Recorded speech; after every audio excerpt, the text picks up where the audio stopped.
दोस्तों, दुनिया में सबसे खूबसूरत चीज आजादी होती है।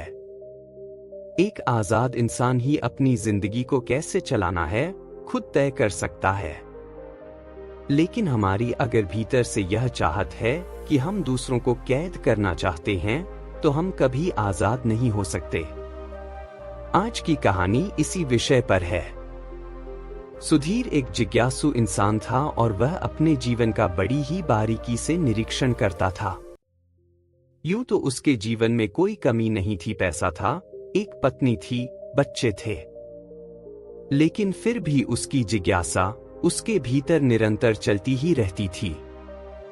सुधीर आज बहुत खुश था, क्योंकि वह आज ओशो का प्रवचन सुनने के लिए जा रहा था।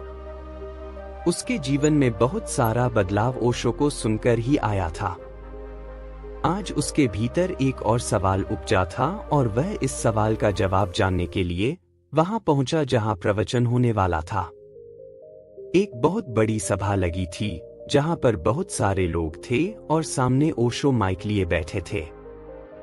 लोग ओशो से किसी भी प्रकार का सवाल पूछ सकते थे, क्योंकि वहां कोई नैतिक वर्जना नहीं थी कि यह सवाल गलत है या सही। व्यक्ति ईमानदारी से वही सवाल पूछा करते थे जो उनके मन में उठते थे, बिना किसी मिलावट के। सुधीर के हाथ में माइक आया और उसने पूछा, भगवान, मैं आपसे यह पूछना चाहता हूं कि मेरी पत्नी बहुत अच्छी है, लेकिन उसके बाद भी मुझे दूसरी स्त्री क्यों अच्छी लगती है? इसका क्या कारण है?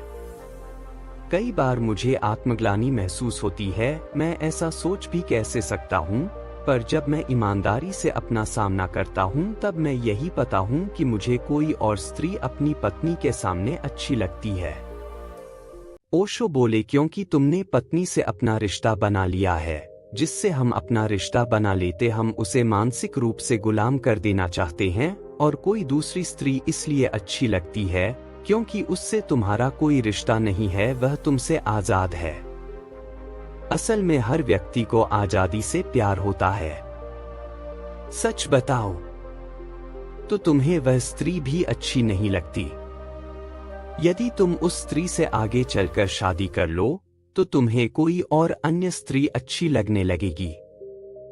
इसका सीधा सा मतलब यही है, जो चीज दूर होती है वही हमें खास लगती है, और जब उस खास चीज को हम अपने पास ले आते हैं वह हमारे लिए मामूली हो जाती है। ओशो फिर बोले, ना तुम्हारी पत्नी खास है, ना वह दूसरी स्त्री खास है, ना तुम खुद ही खास हो। कोई भी इधर खास नहीं है, बस सबको यह भ्रम होता है कि दूसरे में ऐसा कुछ रहस्य है जो कि उसे खास बना रहा है। सुधीर बोला, हाँ भगवान, आप सत्य ही रहते हो। पर यह सब जानने के बाद भी हमारा भ्रम दूर नहीं होता और हमारा मन हमेशा किसी दूसरे व्यक्ति की ओर झुक जाता है। ओशो बोले, जब तुम्हारा मन किसी भी व्यक्ति या चीज की तरफ झुकने लगे तो तुम्हें खुद से यही कहना है कि मुझे किसी से प्यार नहीं है, असल में मुझे आजादी से प्यार है।